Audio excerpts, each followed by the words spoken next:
So currently we have an issue that may be very detrimental to our breeding season for fall of 2024. So this is our new ram, our weather type ram, Lucky, that we've had here. He's just been over here quarantined basically. We say quarantined, but just off by themselves. And then also because we weren't ready to bring him to the ewe group at our house until about the end of the first week of August. He's just been over here hanging out at the bank barn in his own little pen. There's other feeder lambs here in the barn, so he's not alone. But he's always been isolated here off on the side by himself since we got him out of that little quarantine pen. And I came in Friday. It's Sunday currently, so I came in on Friday, and that was 28 days after bringing him home.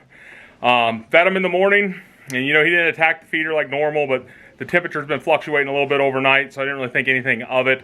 But when I came back Friday evening to feed him, I noticed that about 3/4 of the feed that I fed him that morning was in the feeder, and that is extremely not like him. And so he was up moving around the pen, holding his head up, ears up, not acting like he had like a respiratory. He wasn't breathing hard, didn't have a bunch of snot around his nose. But I was just looking at him, I was trying to figure out, like, man, something just doesn't look right about him. The way he's moving, the way he's standing around here, just over here in the corner, and that's kind of where he's been hanging out at the last couple of days. Well, on Friday, like I said, I was here in the evening. It's probably like 7 o'clock at night, taking a look at him, and I'm like, man, something just doesn't look good with his scrotum. It just something looked off, and I was looking at it, and I was trying to figure out, like, it didn't look like he had a hernia. He hasn't been in with any other sheep or rams or anything like that here, so I know he didn't get injured. He hasn't been out of this pen. There's nothing for him to really injure himself on. But something was very concerning about it, and I was keeping my eye on him, the way he was walking, and it just looked to me like it was swelled up. So I went home, and we were feeding sheep there at the house. I told Rachel, let's go over, take a look at him, see what we think, see what you think.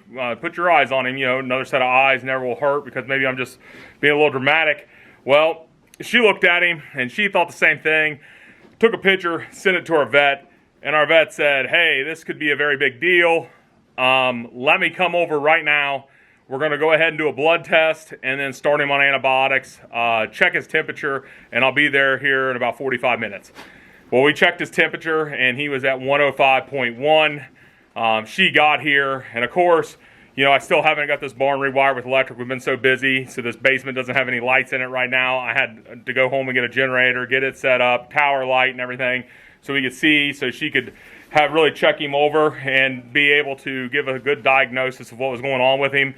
We were squeezing and feeling and seeing if there was any kind of anything extra in there, looking for cuts or scrapes, or if he maybe got hung up on something, and we didn't see anything. And so we ended up starting an antibiotic treatment right after she drew blood. She wanted to take blood before we started any antibiotics on him. That's why she came. It was like 9:30 at night by this time. We're over here, messing with this, basically trying to see what fluid is there, if there's any cuts there on his scrotum or around any of his genitalia there. And, it's, like I said, 9:30 at night. You're over here messing with this on a Friday night, but you're truly trying to figure out what's wrong because, it just popped up basically overnight.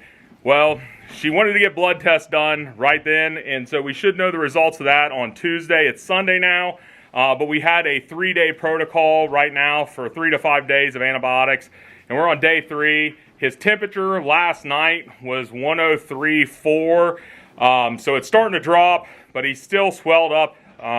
He started eating pretty good this morning. He came up to the feeder. I was over here and fed him this morning. He got up here, was eating like normal.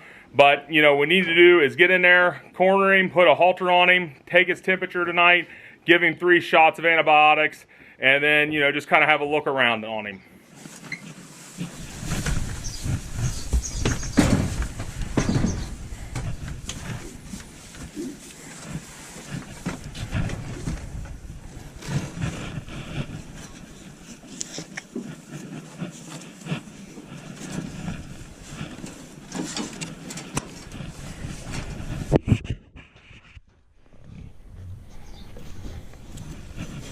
Backwards.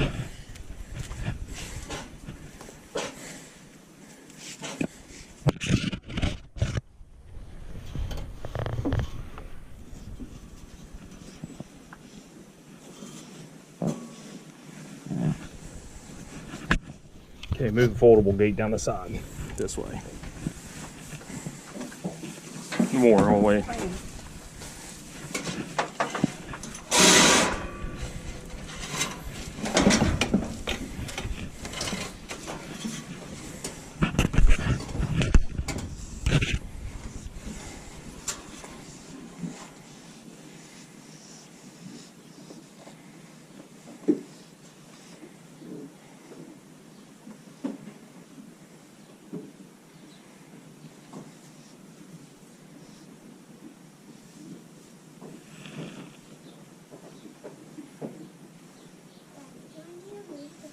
Mm-mm. 1032. So he's at 1032, so he's down at right, what, like 0.7 of a degree? Mm-hmm. Last night it was 1039. Yeah, 1039. Okay. Okay, let's check these.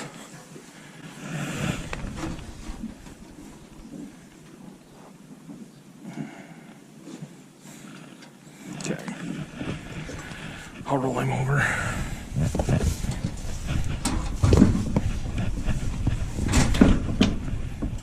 Okay, ready?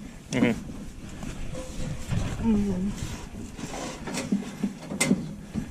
Ooh, sorry.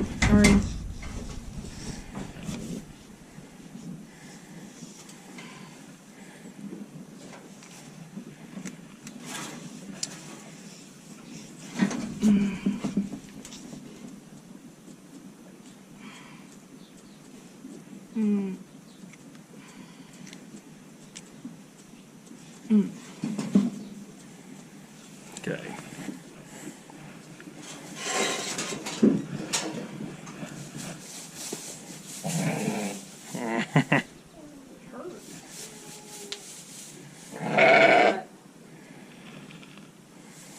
Milliliters of shit for that. So he's here in his pen.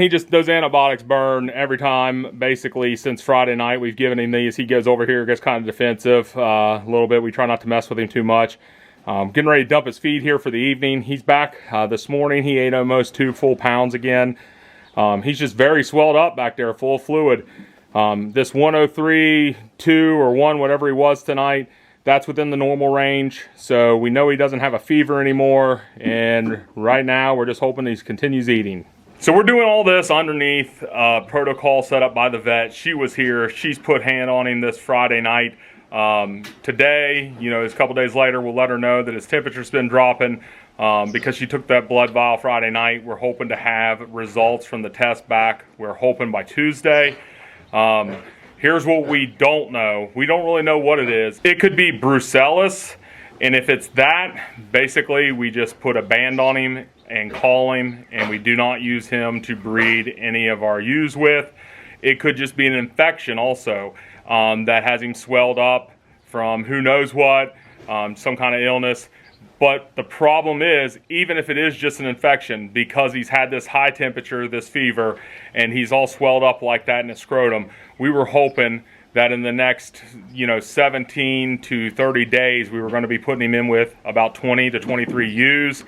And the problem is, we're not sure if he'll have enough of a sperm count to be able to cover those ewes if it's not that brucellus. If it's a brucellus, then we just aren't able to use him, and he's done. We've only had him for 30 days, so this is bringing up a lot of feelings for us because of that Ram Maverick that we had, where he ended up getting sick and falling over. It's just a really rough time just because here we are about 3 to, like I said, 4 weeks out from putting rams in with ewes, and we're down our main, weather type ram. And the thing is, even if it is an infection, he might be ready to go by October. The problem is, the reason why we bought him and got the one the size we did is because we really needed him to breed ewes in August for us. Because on our farm and our lamb finishing operation, the most expensive lambs that we have to buy throughout the year are the ones right at the beginning of April. And so we needed him to breed ewes, so any of those lambs can be used at that time to be fed out. So lambs in October, that doesn't really meet our needs because we're able to buy lambs from other producers in our area for basically the same price that it would cost us to have a ewe lamb out at our foam farm. And the problem is that would extend our breeding season and lambing season out about 4 months.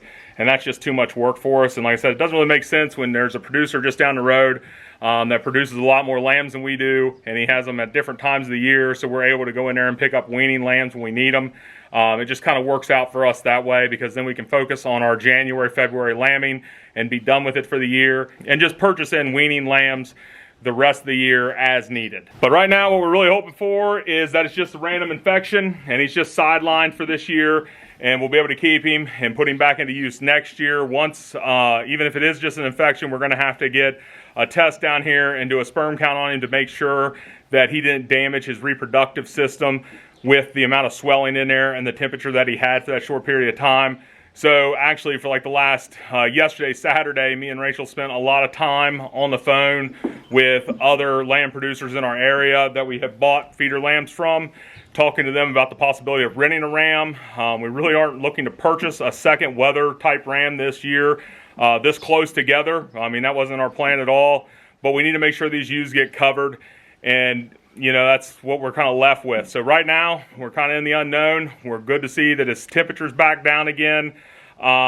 It does look like the swelling has gone down, but it hasn't shrunk back down to normal size yet. And you know, we checked all the boxes with the vet here on Friday. He was urinating okay. He wasn't straining to urinate. You know, he's got his appetite back. So we're, like I said, we're just in the dark. A lot of unknowns right now, and it's making it very stressful on us, because we're so close to putting him in with ewes, and we really don't know what we're going to do. So, you know, right now we're just in the unknown. So we'll just have to see how he does going forward. Well, that'll wrap this one up. Thanks for watching.